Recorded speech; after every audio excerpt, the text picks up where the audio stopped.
In this video, I'm going to show you how to reset the oil maintenance light on a 2020 Toyota Corolla. You'll notice up here on the screen, it says maintenance required.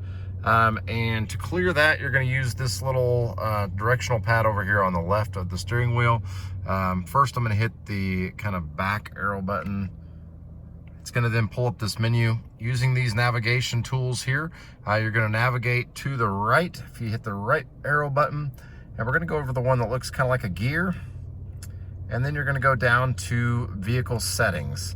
Once you get to vehicle settings, this one is a little bit tricky. You've got to press and hold the OK button to get into that menu. If you just press it once, it doesn't do anything. So I'm going to press and hold it, then pulls up vehicle settings and scheduled maintenance. So we're going to go down to scheduled maintenance to reset that, and I'm going to push OK to reset. It's going to ask me if I want to reset the data, and I'm going to say yes. And now the reset is complete. So now all you got to do is hit this back button and you're all done. If you ended up thinking this video was helpful, please give it a like.